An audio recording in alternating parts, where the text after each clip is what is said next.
Hello दोस्तों, आगामी education institute में आपका स्वागत है। आज हम पढ़ेंगे कूलाम का नियम।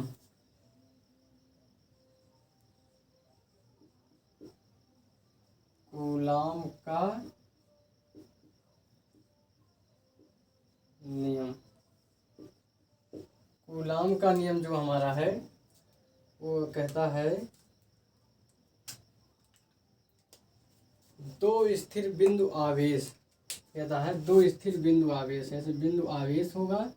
इसमें दो स्थिर बिंदु आवेश, इनके बीच की दूरी r, बीच की दूरी r, Q1 Q2।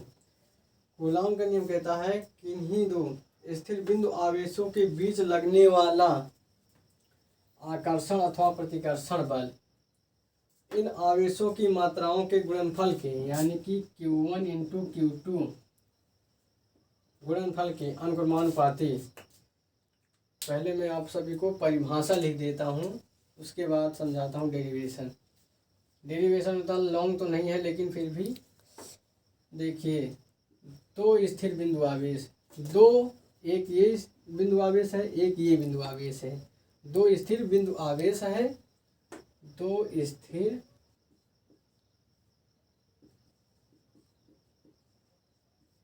बिंदु आवेश, दो स्थिर बिंदु आवेशों के बीच लगने वाला आकर्षण अथवा प्रतिकर्षण, अर्थात इसमें आकर्षण भी हो सकता है और प्रतिकर्षण भी हो सकता है। मतलब अगर समान चिन्ह रहेगा, अगर प्लस प्लस रहेगा या माइनस माइनस रहेगा, ऐसी स्थिति में प्रतिकर्षण होगा। क्या होगा? प्रतिकर्षण। अगर प्लस माइनस या माइनस प्लस होगा, क्योंकि आवेश दो ही हैं पूरे ब्रह्मांड में, तो आकर्षण होगा। आकर्षण तो दो स्थिर बिंदु आवेशों के बीच लगने वाला आकर्षण अथवा प्रतिकर्षण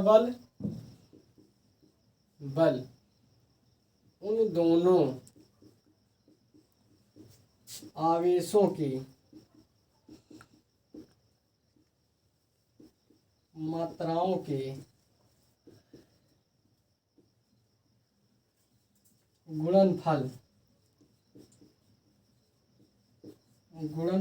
के अनुक्रमानुपाती।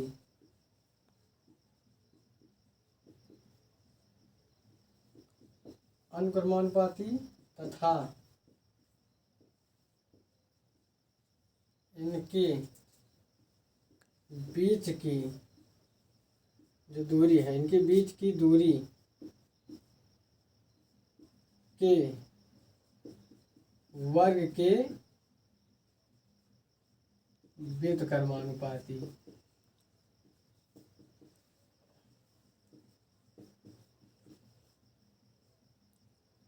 होता है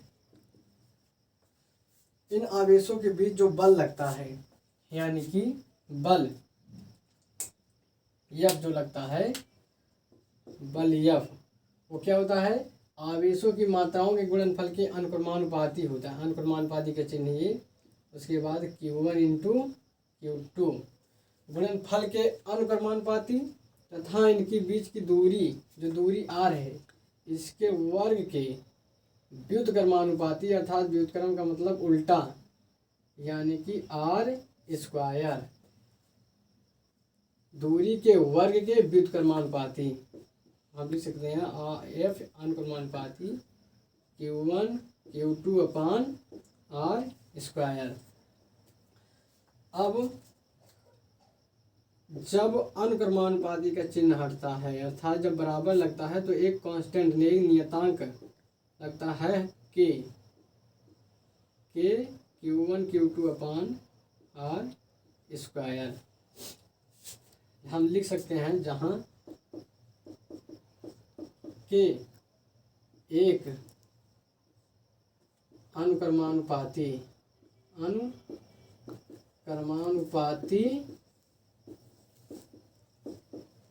नियतांक है। और के की वैल्यू निर्वात में, जब निर्वात में के की वैल्यू होती है, वैल्यू 9 गुणे 10⁹ न्यूटन मीटर स्क्वायर प्रति कूलम स्क्वायर, ये के की वैल्यू होती है। ये कांस्टेंट है, इसका एक वैल्यू जो है, इसका मान नियत है। और के को हम ऐसे भी लिख सकते हैं निर्वात में 1/, जहाँ हमें सुटेबल जैसे हमें लिखना होता है उसी प्रकार हम लिख सकते हैं 1/4 पाई एप्सिलॉन नॉट। और ये बराबर होता है, हम लिख सकते हैं 9.0, और 0 लिखने की कोई आवश्यकता ही नहीं है। हम लिख सकते हैं 9 गुणे 10⁹ और उसके बाद न्यूटन मीटर स्क्वायर प्रति कूलम स्क्वायर। अब हम के की वैल्यू रख के यहाँ जहाँ जिस फार्मूले की आवश्यकता होगी, जिस प्रकार की, वैसे ही हम लिख देंगे। यहाँ अगर हम 9 गुणे 10⁹ Q1 Q2 अपॉन R² भी लिख सकते हैं, और F = 1/4 pi epsilon not Q1 Q2 upon R², ये भी लिख सकते हैं। ये फार्मूला, एक फार्मूला ये, और एक फार्मूला ये तीनों फार्मूला हमारे न्यूमेरिकल में काम देंगे। हाँ, एक बार हम फिर से रिपीट कर दे रहे हैं इनकी परिभाषा को। कूलाम का नियम जो कहता है, दो स्थिर बिंदु आवेशों के बीच लगने वाला आकर्षण। अब उसमें हम लिख सकते हैं लगने वाला बल, क्योंकि अभी मुझे ना तो कंफर्म है कि ये आकर्षण करेगा या प्रतिकर्षित करेगा। तो दो स्थिर बिंदु आवेशों के बीच लगने वाला बल उन दोनों आवेशों की मात्राओं के गुणनफल के अनुक्रमानुपाती तथा इनकी बीच की दूरी के वर्ग के व्युत्क्रमानुपाती होता है। मतलब कि दो स्थिर बिंदु आवेश हैं, वो एक दूसरे को आकर्षित भी कर सकते हैं और प्रतिकर्षित भी कर सकते हैं। दो ही सिचुएशन उसमें, दो ही कंडीशन उसमें बनेंगी, एक आकर्षण की और एक प्रतिकर्षण की। तो दो आवेश होंगे, अगर प्लस प्लस होंगे या माइनस होंगे तो प्रतिकर्षण करेंगे एक दूसरे को, और अगर प्लस माइनस होंगे तो आकर्षण, और माइनस प्लस होंगे तो भी आकर्षण। तो समान चिन्ह रहने पर प्रतिकर्षण होता है और विपरीत चिन्ह रहने पर आकर्षण होता है। आज की कक्षा में बस इतना ही। धन्यवाद।